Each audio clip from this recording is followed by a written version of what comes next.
Salut les gens, on se retrouve aujourd'hui à l'élevage des collines de Gaillebourg pour vous parler du husky, certainement un des plus beaux chiens du monde avec Bruno. C'est un éleveur, il est situé entre Marseille et Toulon et on va le voir tout de suite. Hein?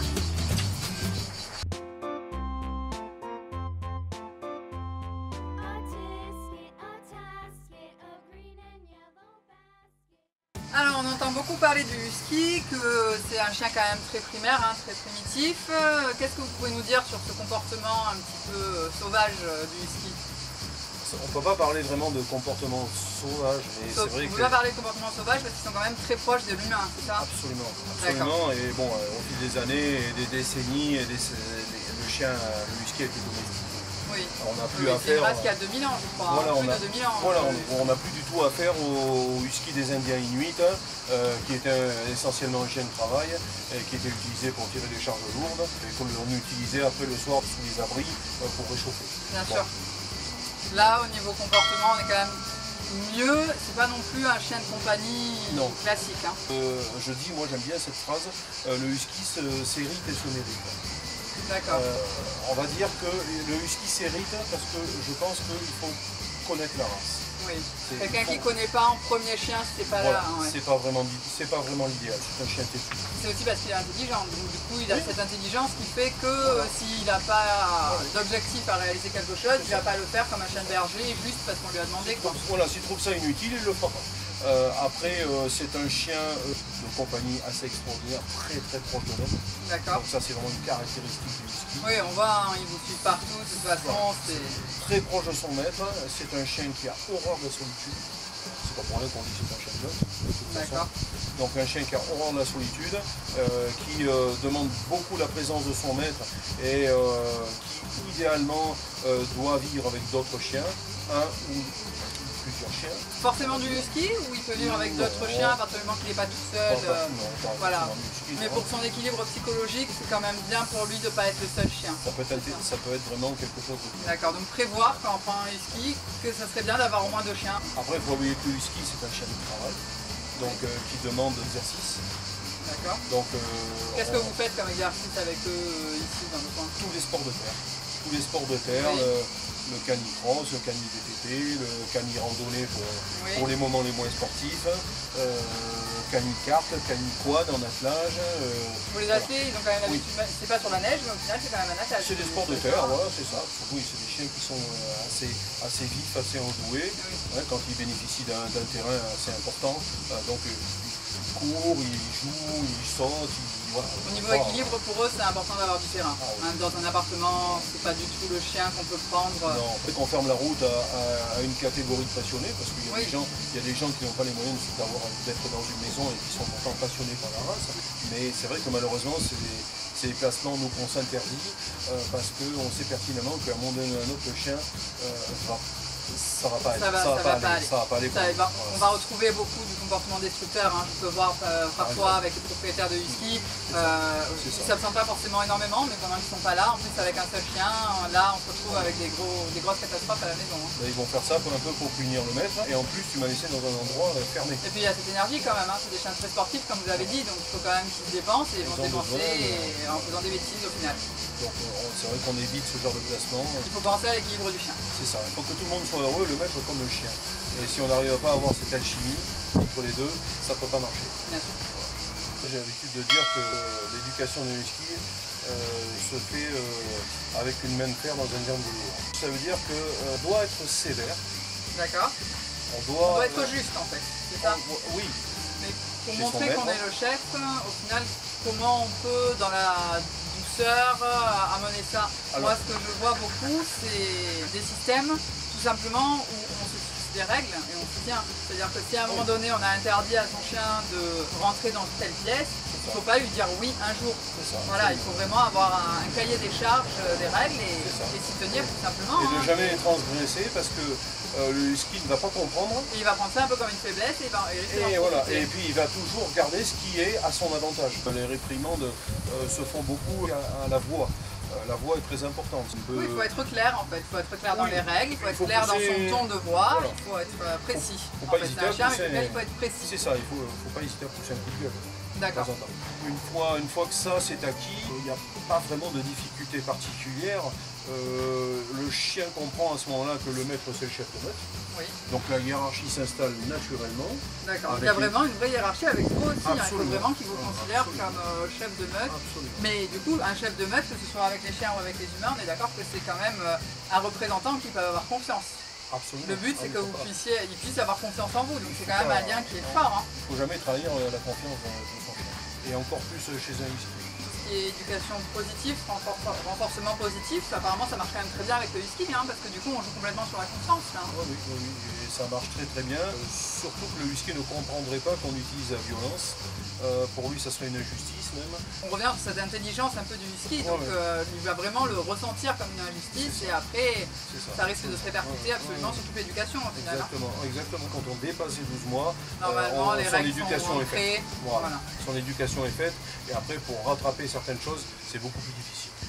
Donc Bruno, votre élevage il est situé quand même dans le sud de la France, hein, entre Marseille et Toulon. On a des températures qui grimpent beaucoup l'été. Je pense qu'on a tous déjà entendu, propriétaire de chiens nordiques, la fameuse phrase « Mais votre chien, est-ce qu'il n'a pas trop chaud l'été ?»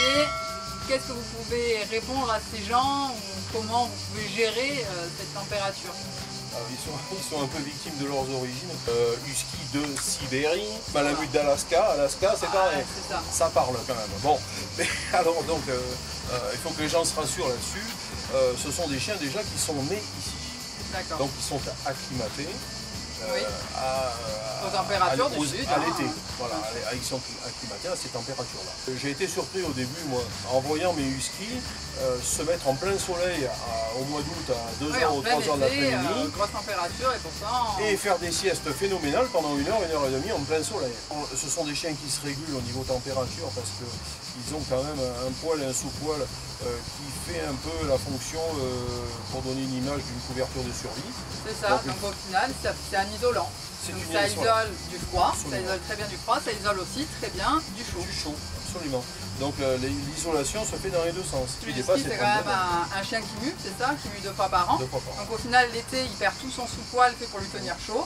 Et le poil de couverture qui reste, ça fait sa couverture de survie, qui le protège de la chaleur. Avec Yonka, qui est très peu en poil. Très à l'aise, alors que là il doit faire près de 30 degrés aujourd'hui. Elle est toute nue la pauvre, elle a perdu tous ses poils de maman.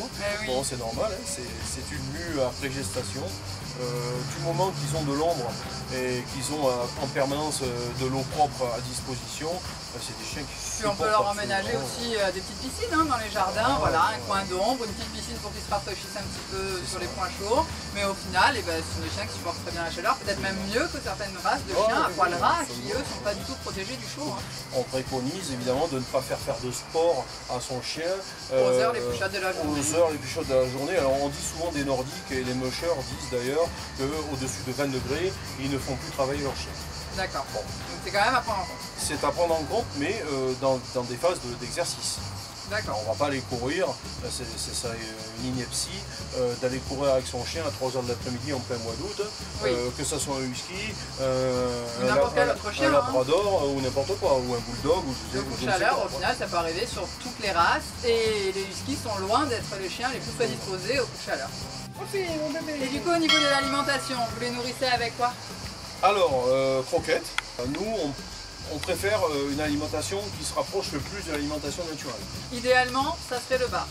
Cependant, avec le barf, il y a quand même beaucoup de choses qui se compliquent, hein, alors, surtout avec les chiens. Hein. Le barf, c'est le saumon. D'accord. On va dire parce que c'est l'alimentation naturelle du chien sauvage, du loup. Oui. Ouais, dans la nature, il se nourrit de viande, de baies, de fruits. C'est ça, et puis surtout quand il prend une proie, il mange toute la proie, il faut le préciser. C'est-à-dire qu'il va manger une partie des os, des articulations, le cartilage, le contenu du tube digestif de l'herbivore, c'est important parce qu'on ne pense jamais. On ne peut pas malheureusement se permettre de nourrir tous nos chiens au barf. Bien sûr.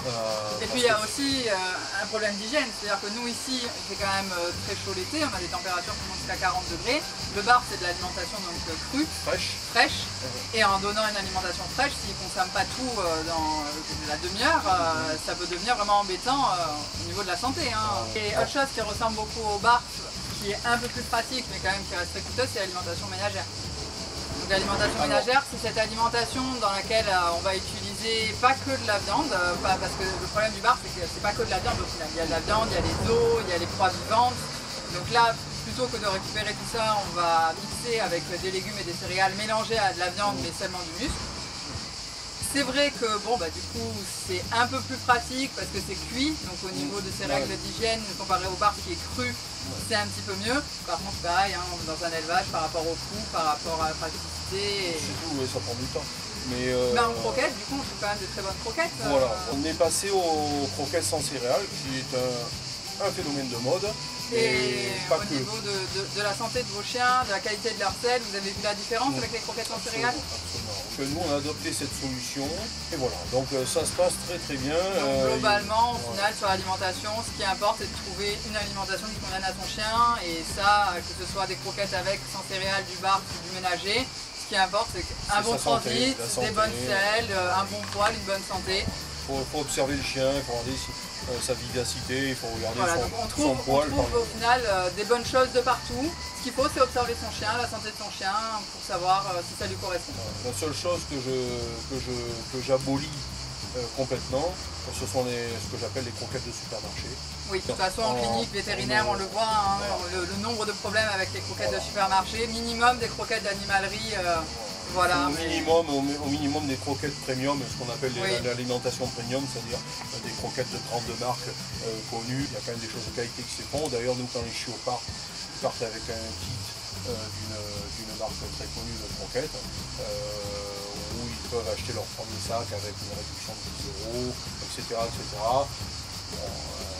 Donc les chiens démarrent sur de bonnes bases au niveau alimentation.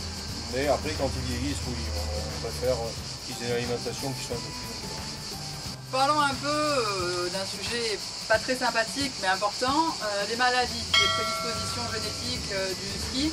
Bon, il faut savoir quand même que c'est un chien robuste. On trouve des maladies malheureusement génétiques qui sont inhérentes à la race, comme la dysplasie de la hanche.